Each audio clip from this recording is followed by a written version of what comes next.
What's going on, everybody? Have you ever wondered how an evidence-based nutrition coach sets up your starting calories? Well, come on inside with me and I'll show you guys exactly how to do it.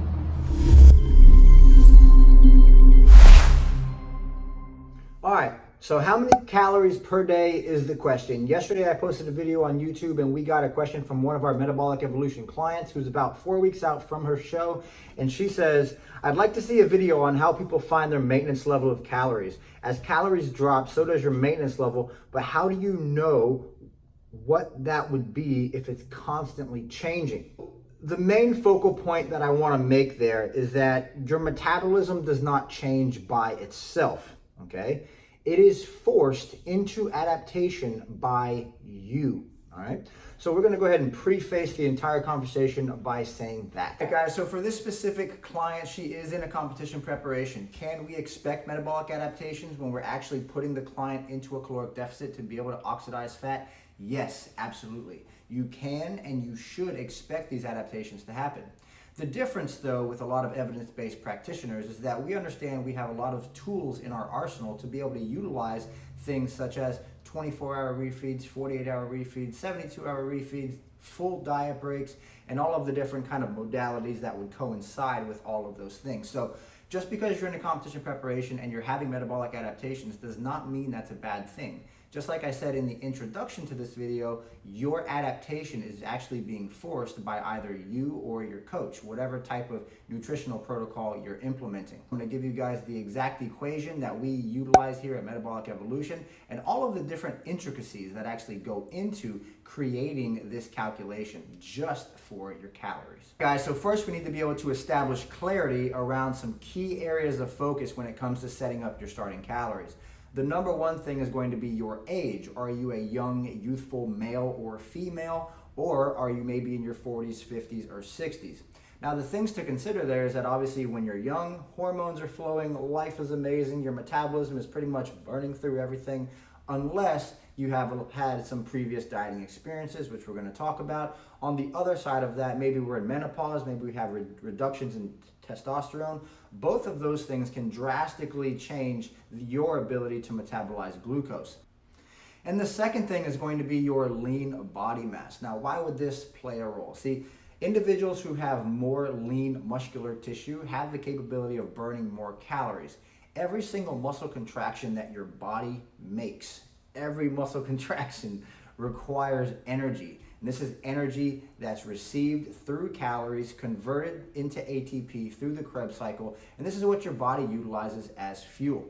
So in essence, the more lean muscular tissue you have, in most cases, the more calories you can eat and be able to maintain your body weight. The third thing is going to be your non-exercise activity thermogenesis, or more importantly, just your lifestyle in general. Are you somebody who works a desk job? Are you somebody who works outside? Maybe you cut 20 yards a day. Maybe you're a chiropractor and you do 20 to 25 adjustments a day. Whatever it is, take into consideration your activity level based around your lifestyle. I even know, there are specific like stay-at-home moms who have 3 or 4 kids and they don't stop until their head hits the pillow. So what is your activity level? And what I want you guys to start thinking about is, all right, based off of all of these things that he's talking about, I could basically take this number of 10 and this number of 15 to 16. I'm going to fall within that range somewhere, but based off of all the topics that I'm talking to you guys about here, I want you to start to think about, all right, am I a 10, am I an 11, a 12, a 13, a 14, or a 15? And then in the extreme, am I a 16? The fourth thing to consider is your thermic effect of food. All right, so as we ingest nutrients, specifically proteins and complex carbohydrates, these two things are going to require the most energy by your body to be able to be broken down, processed, and assimilated, whereas things like fats and sugar really don't require that much energy by our body. So if you're somebody who's eating more complex carbohydrates and you're somebody who eats a high protein diet, this is definitely something you need to be able to consider and factor into that equation of 10 to 16. All right, number 5 is going to be your dieting history. Now, this is extremely important. A lot of people who contact Metabolic Evolution are eating too low calorie for their specific body type. So we're gonna go ahead and touch on a topic really quick that a lot of people kind of demonize and say that, it's just a bad thing. Metabolic adaptation is not inherently a bad thing. I know that a lot of people, when they first heard about metabolic adaptation, they heard about it through the idea of metabolic damage. They say, oh, it's bad, God, it's terrible. However, adaptation in and of itself is not a bad thing. All the term adaptation essentially means is just a shift or a change, right? The majority of people who contact Metabolic Evolution, if this was the scale, they're usually over here, right? They're eating maybe 1,000, 1,100, sometimes 1,300 calories, and they're actually capable of eating between 1,800 and 2,000 calories per day. And a lot of people will say, well, Will, how's that even possible? That you could have one woman, same size, who comes to us and she's eating 1,200 calories, never knowing what it's like to eat anything over 1,500, but then we can actually reverse diet her all the way up to 1,800 to 2,000 calories, and she's preserving her weight. Over here, she actually knows what it's like to thrive.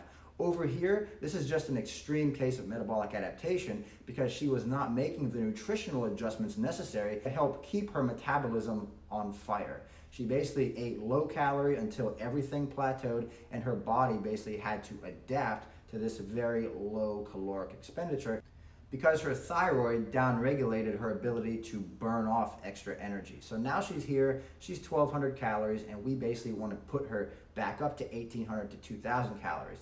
This is actually the main reason why I created my business name, Metabolic Evolution, because what we were doing is we were evolving metabolisms. I remember back in 2010 when I first started, the things that I was doing was I was having female clients come in exactly like this person I'm talking about. They're eating low calorie, they're doing excessive amounts of cardio, they're not having any high days, and they're just stuck there. And over the course of maybe 4, 5, 6 months, we can get them up to being stronger than they have ever been. We can get them up to eating 5, 6, 700 more calories per day, and their weight really does not change. So just because you may think that my maintenance level is so low, I have a terrible metabolism. You do not have a terrible metabolism. You have an adapted metabolism. But the same way you adapted your metabolism to this place, we can adapt your metabolism in the opposite direction to a healthy place. So the very last thing that I want to talk about is your previous dieting experiences and how many negative dieting experiences have you had throughout the duration of your life. This is going to drastically change where we start you, whether it's a 10 or whether it's a 16.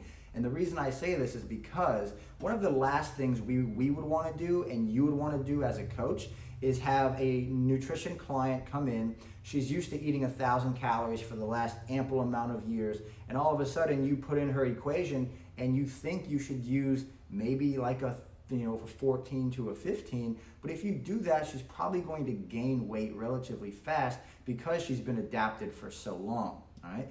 So keep that in mind that when you start out working with either yourself or with a client, you would actually want to start their calories off in a more of a moderate approach, because the worst thing you could do is kind of lose some of that starting trust. Ideally, you want your clients to be able to trust you. And if they start out this relationship, gaining 5, 10 pounds, that's just not going to feel good to them, and they're likely not going to trust you. So it'd be a good idea to maybe start them off on the lower end and then be able to build them up over time. I know that was a lot of information, but here's where we get to the good part. How are we going to create a caloric amount specific for the individual? The first thing is that we have to standardize all of the physical activity that we're doing. So standardizing things, basically meaning this. If you're somebody who trains 7 days a week, chances are that I'm going to want to standardize that during the metabolic assessment period to maybe 4 to 5 days, okay? If you're somebody who likes to do an hour of cardio every single day, I need to standardize that. And I need to say, all right, well, we're going to at least cut your cardio in half. If you're somebody who likes to go and run marathons and do all of these excessive amounts of energy expenditure, I need to standardize that too. Because during the metabolic assessment period, we actually want you to be burning kind of as little calories as possible so we can have a better understanding of how many calories you need to preserve your body weight with limited expenditure. Now, you can imagine that if we didn't do that and we just said, you keep training 7 days a week, you keep doing 10 to 15 hours of cardio every single week, what's going to happen is that the results that we gather from the metabolic assessment are likely going to be skewed, because now we understand that we have standardized You know, your calories around you having to work out 7 days a week, around you having to do 10, 15 hours of cardio a week. And we don't want to do that because the only place you can go from there is up. We'd rather bring all those variables down so we're in more control, so we can actually add those types of things in later on when we happen to be able to enter into a calorie deficit. All right, so here it is. Very, very simple equation, guys. It's body weight times 10 to 16. Now, yesterday I made a post on Instagram and I said 10 to 15. However, there are times where I have to go all the way up to 16 depending on the genetics of the individual. So if I was to establish calories based off of one of these macronutrient calculators online, which I will be making a separate video on, but pretty much these online macro and calorie calculators are basically trying to put you on a line with everybody else who's your same size, age, and all of that. And the variable there is simply this. If we drew that line and we actually plotted in 30 people, it would basically look like a bunch of spots all over the place, right? Because these individuals are not created for that line. They are not normal. We have outliers. We have people that are all over the place. And because your metabolism works on a sliding scale, 3 months ago, I could have been at 2,000 calories, right? This month, I could be at 4,000 calories. That is a drastic difference. So the reason it's important to have a coach, guys, is because we can actually learn your metabolism over time. We can learn how to optimize metabolic rate to improve your overall health, or we can, pretty much put you into a place where you're going to be able to oxidize fat, which we could expect metabolic adaptations to occur. All right. So let's go ahead and provide you guys a detailed example of exactly what I'm referring to when we're talking about setting up calories. So the example that I've created here on my PC is going to be a 140-pound moderately active mom of 2. She's 32 years old. She works out 4 days a week. She does cardio twice a week for an hour total, so she's only doing an hour a week. And then for somebody like her, I'd likely start her off around her body weight, which is 140 pounds times 13, okay? Now again, it could be 12 to 13 depending on her previous dieting history. If she was somebody who was very low calorie dieting for a long period of time, I'd probably go with the 12. If she doesn't really have a bad history of dieting, I'd probably go with a 13. And the calories for this specific mom of 2 would be 1,540 calories if you multiplied it by 12. And if you multiplied it by 13, it would be 1,680 calories. Now keep in mind, this is just a starting point. I cannot reiterate that enough. This is just a starting point.